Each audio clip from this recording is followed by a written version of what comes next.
வணக்கம்.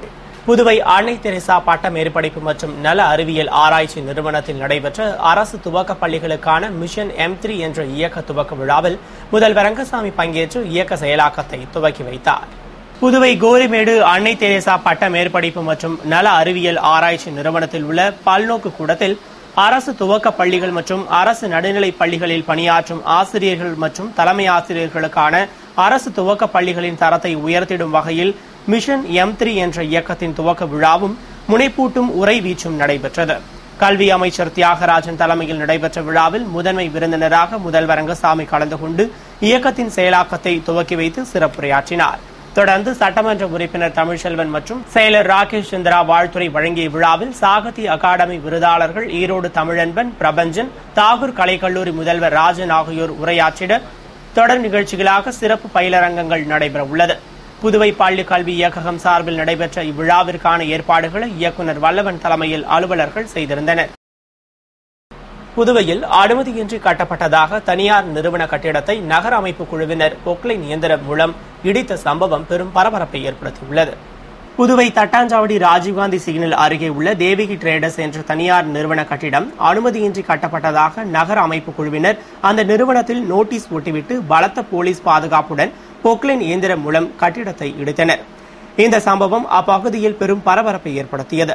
இதுகுறித்து நிறுவன உரிமையாளர் கூறுகையில் 1,25,000 சதுர அடி பரப்பளவில் பல கோடி ரூபாய் செலவிடப்பட்டு கட்டப்பட்டு தொழில் நடத்தி வந்த இடத்தை சட்டசபை கட்ட வேண்டும் என்ற நோக்கில் கையகப்படுத்த இடிக்கிறார்கள் என்று கூறினார். இந்த இடத்தில் சட்டசபை கட்டுவதாக இருந்தால் கூட வியாபாரம் செய்வதற்காக முதலீடு செய்து வாங்கிய இடத்திற்கு அரசு உரிய தொகையை ஈடு செய்த பிறகே கால அவகாசம் கொடுத்து இடித்திருக்கலாம் என்றும் அதற்குள் இடிக்க வேண்டிய அவசியம் என்ன என்றும் உடனடியாக சட்டசபை கட்டாத நிலையில் தொழில் புரியும் இடத்தை அவசரமாக இடிப்பது வேதனைக்குரியது மட்டுமல்லாமல் தங்களது வாழ்க்கையே மூழ்கிவிட்டது என்று கூறினார்.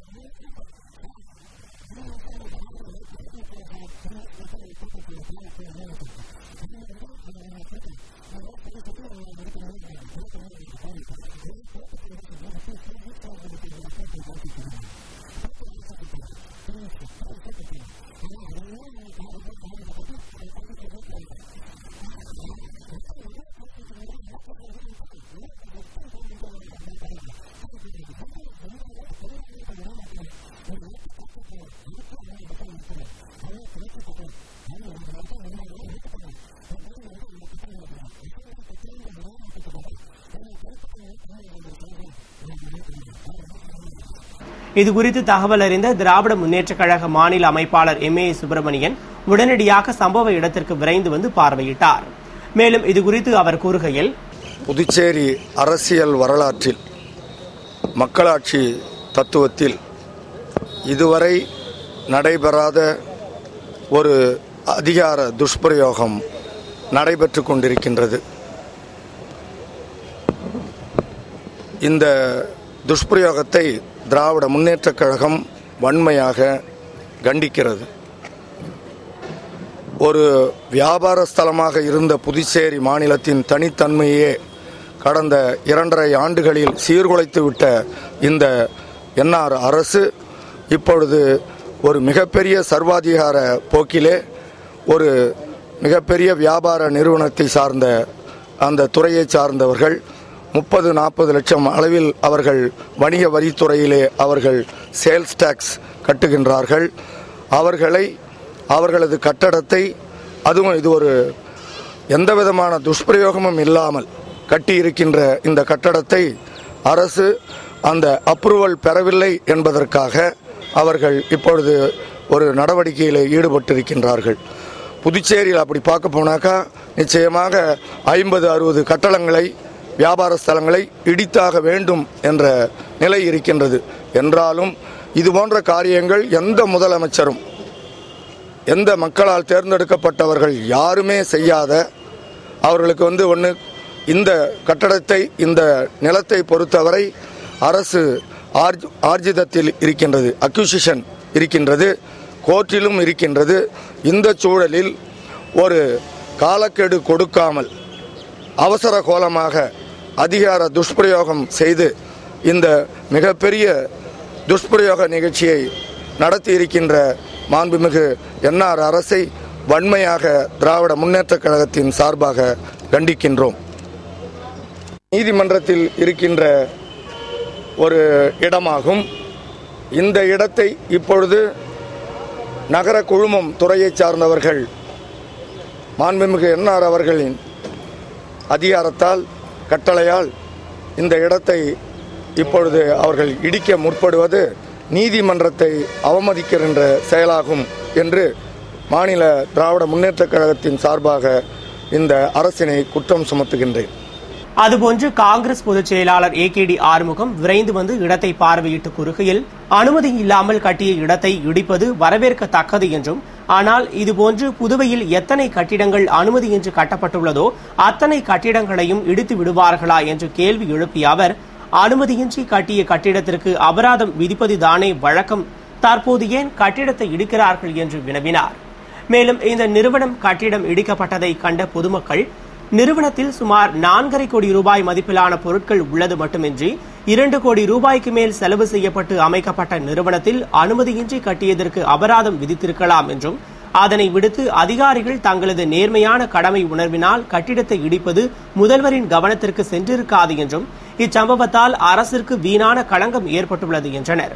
மேலும் முன்பு முதல்வர் ரங்கசாமி சட்டமன்ற உறுப்பினர்கள் சட்டசபைக்கு அருகாமையில் பொதுமக்களின் நலன் கருதி நகரப்பகுதியில் வசிக்க வேண்டும் என்ற நோக்கில் சட்டமன்ற உறுப்பினர்களுக்கு மனை வழங்கியதாகவும், அதனை சட்டமன்ற உறுப்பினர்கள் பயன்படுத்தாமல் 15 ஆண்டுகளுக்கு பிறகுதான் விற்க வேண்டும் என்பதனையும் மீறி விற்றுவிட்டதால் அந்த இடங்களில் தற்போது வணிக நிறுவனங்கள் இயங்கி வருகிறது என்றும், இதனை கண்டு நடவடிக்கை எடுக்காத அதிகாரிகள் இந்த நிறுவனத்தின் மீது உடனடி நடவடிக்கை எடுத்தது வருந்தத்தக்கது என்றும் கருத்து தெரிவித்துள்ளனர். கட்சியின் வளர்ச்சிக்கு காங்கிரசார் கருத்து வேறுபாடின்றி பாடுபட வேண்டும் என்று காங்கிரஸ் கமிட்டியின் நிர்வாகிகள் அறிமுக கூட்டத்தில் மத்திய இணையமைச்சர் நாராயணசாமி பேசினார். புதுவை மாநில மத்திய மாவட்ட காங்கிரஸ் கமிட்டியின் நிர்வாகிகள் அறிமுக மற்றும் ஆலோசனை கூட்டம் மத்திய மாவட்ட தலைவர் கோவிந்தராஜ் தலைமையில் நடைபெற்றது. மாநில காங்கிரஸ் தலைவர் AV சுப்பிரமணியன், எதிர்க்கட்சித் தலைவர் வைத்திலிங்கம், முன்னாள் முதலமைச்சர் ராமச்சந்திரன், பொதுச் செயலாளர் AKD ஆறுமுகம், சிறப்பு அழைப்பாளர் சப்தகிரி சிவக்கொழுந்து மற்றும் நிர்வாகிகள் உறுப்பினர்கள் கலந்து கொண்ட கூட்டத்தில் சிறப்பு விருந்தினராக மத்திய இணையமைச்சர் நாராயணசாமி கலந்து கொண்டு பேசுகையில், காங்கிரஸ் கட்சியின் இளம் தலைவர் ராகுல்காந்தி கட்சியின் வளர்ச்சிக்கான நடவடிக்கைகளை மேம்படுத்தி வருவதோடு கட்சியின் செயல்பாடுகளையும் கண்காணித்து வருகிறார். முக்கியமாக காங்கிரஸ் கட்சியின் பாராளுமன்ற உறுப்பினர்கள், அமைச்சர்கள், சட்டமன்ற உறுப்பினர்கள், கட்சி தலைவர்கள் மற்றும் பிற பொறுப்பில் இருப்பவர்கள் தங்கள் கடமைகளை சரியாக செய்கின்றனரா என்பதை கண்காணித்து வருவதால் அவரை யாரும் ஏமாற்ற முடியாது என்றார். மேலும் புதுவையில் மீண்டும் காங்கிரஸ் ஆட்சியை பிடிக்க வேண்டும். அதற்கு காங்கிரஸ் கட்சியின் வளர்ச்சிக்கு நாம் அனைவரும் எந்தவிதமான கருத்து வேறுபாடுகள் இன்றி பாடுபட வேண்டும். அனைவருக்கும் கருத்து வேறுபாடுகள் வருவது இயல்புதான் என்றும், இருப்பினும் அவற்றை சுமூகமாக பேசி முடிவு எடுக்க வேண்டும் என்று அறிவுறுத்தினார். கூட்டத்தில் காங்கிரஸ் கட்சியை வலுப்படுத்த மத்திய மாவட்டத்திற்கு உட்பட்ட 8 தொகுதிகளில் தனித்தனியாக கூட்டம் நடத்தி மக்களின் குறைகளை கேட்டு நிவர்த்தி செய்வது என்பது போன்ற பல்வேறு தீர்மானங்கள் நிறைவேற்றப்பட்டன.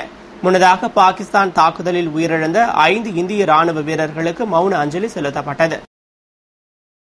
புதுவை ஏம்பலம் மற்றும் கரிக்கலாம்பாக்கத்தில் சாலை அமைக்கும் பணியினை பூமி பூஜையுடன் அமைச்சர் ராஜவேலு துவக்கி வைத்தார்.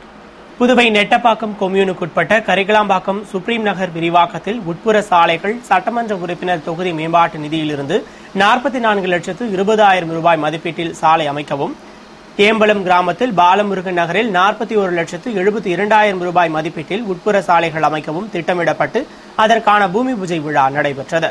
விழாவில் சிறப்பு விருந்தினராக அமைச்சர் ராஜவேலு கலந்து கொண்டு பூமி பூஜையுடன் பணியினை துவக்கி வைத்தார். விழாவில் கொம்யூன் பஞ்சாயத்து ஆணையர் சந்திரசேகரன், துறை பொறியாளர்கள், முன்னாள் பஞ்சாயத்து தலைவர் ஜெகநாதன் மற்றும் ஊர் முக்கிய பிரமுகர்கள், பொதுமக்கள் என ஏராளமானோர் கலந்து கொண்டனர். புதுவை நீதிமன்றத்தில் நடைபெற்று வரும் காஞ்சிபுரம் சங்கரராமன் கொலை வழக்கின் விசாரணை செப்டம்பர் மாதம் 6ஆம் தேதிக்கு ஒத்திவைக்கப்பட்டது. காஞ்சிபுரம் வரதராஜ பெருமாள் கோவில் மேலாளர் சங்கரராமன் கொலை வழக்கு விசாரணை புதுவை நீதிமன்றத்தில் நடைபெற்று வருகிறது. வழக்கில் சாட்சிகள் மற்றும் குறுக்கு விசாரணை, வழக்கறிஞர்கள் வாதம் முடிந்து இறுதி கட்டத்தை எட்டியுள்ள நிலையில் வழக்கு மீண்டும் விசாரணைக்கு வந்தது. அதில் குற்றம் சாட்டப்பட்ட 23 பேரில் ரகு, சுந்தரேஸ் ஐயர் உட்பட 13 பேர் ஆஜரானார்கள். ஜெயேந்திரர், விஜயேந்திரர் உட்பட 10 பேர் ஆஜராகவில்லை. இதனையடுத்து வழக்கை விசாரித்த நீதிபதி வழக்கு விசாரணையை வரும் செப்டம்பர் மாதம் 6ஆம் தேதிக்கு தள்ளி வைத்து உத்தரவிட்டார். புதுவை ரோடியார் மில் ஒருங்கிணைந்த ஊழியர்கள் கூட்டமைப்பு சார்பில் நடைபெற்ற உண்ணாவிரத போராட்டத்தில் திராவிட முன்னேற்றக் கழக மாநில அமைப்பாளர் MA சுப்பிரமணியன் வாழ்த்தி பேசினார். புதுவை ரோடியார் மில் ஒருங்கிணைந்த ஊழியர்கள் கூட்டமைப்பு சார்பில் கோரிக்கைகளை வலியுறுத்தி கூட்டமைப்பின் தலைவர் ஏழுமலை தலைமையில் துணைத் தலைவர்கள் எம்பெருமான், நடராஜன், களியமூர்த்தி, செயலாளர் அசோகன் ஆகியோர் முன்னிலையில் உண்ணாவிரத போராட்டம் நடத்தப்பட்டது. நிர்வாகிகள் கதிரவன், அசோகன், தண்டபாணி உள்ளிட்டோர் பங்கேற்ற போராட்டத்தில் திராவிட முன்னேற்றக் கழக மாநில அமைப்பாளர் MA சுப்பிரமணியன், முன்னாள் நகரமன்ற துணைத் தலைவர் திரு ஜான்குமார், திமுக தொகுதி செயலாளர் ஏம்பலம் செல்வம் ஆகியோர் வாழ்த்தி பேசிட, தொழிலாளர் முன்னேற்ற சங்க தலைவர் அண்ணா அடைக்கலம், மீனவரணி அமைப்பாளர் கோதண்டபாணி ஆகியோர் கலந்து கொண்டனர். மேலும் உண்ணாவிரத போராட்டத்தில் திரளான ஊழியர்கள் பங்கேற்று பணி முடக்க முடிவை வாபஸ் பெற வேண்டும், நிலுவையில் உள்ள 9 மாத சம்பளத்தை உடனடியாக வழங்க வேண்டும், விருப்ப ஓய்வு எழுதி கொடுத்த ஊழியர்களுக்கு சேர வேண்டிய முழு தொகையையும் ஒரே தவணையில் வழங்க வேண்டும், ஒப்பந்த ஊழியர்களை மில் ஊழியர்களாக நியமிக்க வேண்டும் உள்ளிட்ட கோரிக்கைகளை வலியுறுத்தினர். நிறைவில் பொதுச் செயலாளர் ஜோசப் நன்றி கூறினார். இத்துடன் செய்திகள் நிறைவடைந்தன. வணக்கம்.